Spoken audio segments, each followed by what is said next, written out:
ముఖ్యంగా హేమమాలిని గారికి, ఆవిడకి నా కృతజ్ఞతలు. ఆవిడ ఎప్పుడో పాండవనవాసంలో ఒక పాట చేసింది ఆవిడ. ఆ తర్వాత నాన్నగారు శిక్ష పడేవాళ్ళు ఆవిడ బుక్ చేద్దాం అనుకున్నారు.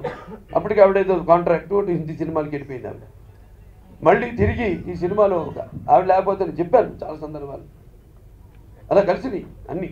ఎలాగైతే పంచభూతాలు ఎదురు చూసి ఆనాడు ఒక జంబూద్వీపే భరతపరిషే భరతఖండే శాతవాహన సఖే అని పిలువబడడానికి ఎలా ఎదురు చూసిందో అలాగే ఈ సినిమా అదృశ్య రూపంలో నిజంగా గౌతమి బాలశ్రీ గారు అలాగే శాతకర్ణి వాళ్ళు ఈ చిత్రానికి ఎటువంటి ఆటంకం కలగకుండా షూటింగ్ జరుగుతున్నప్పుడు అక్కడ మధ్యప్రదేశ్లో చెప్పాను 26 రోజులు చేసాం.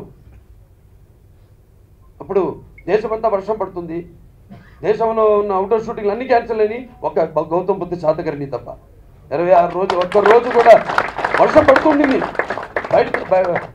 బయట షూటింగ్ చేస్తున్నప్పుడు కదా, గోపురాలు వీటి కింద కాకుండా చేస్తున్నప్పుడు కూడా కరెక్ట్గా మా భోజన సమయానికి వర్షం పడేది. వెళ్ళి భోజనం చేయండి, కష్టపడుతున్నాను.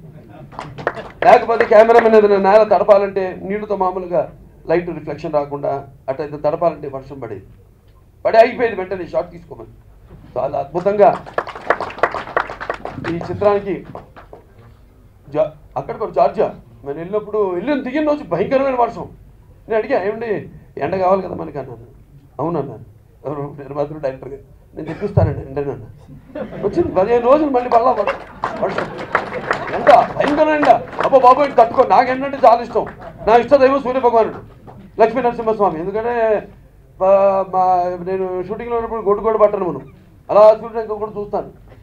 అలాగే ఎటు సూర్యుడు ఉంటే అటు గురించి దిగ్గుని కూర్చుంటాను. మిగతా నా పక్క ఆర్టిస్టులు తెచ్చాను. వాళ్ళకు కట్టుతారు అలాగే అని ఆ కెమెరామెన్ వాళ్ళ భయం చెప్పడానికి వెళ్ళి బాబు అంటే భయంతో. సో అలా మన సినిమా తీయటి అనుభూతి.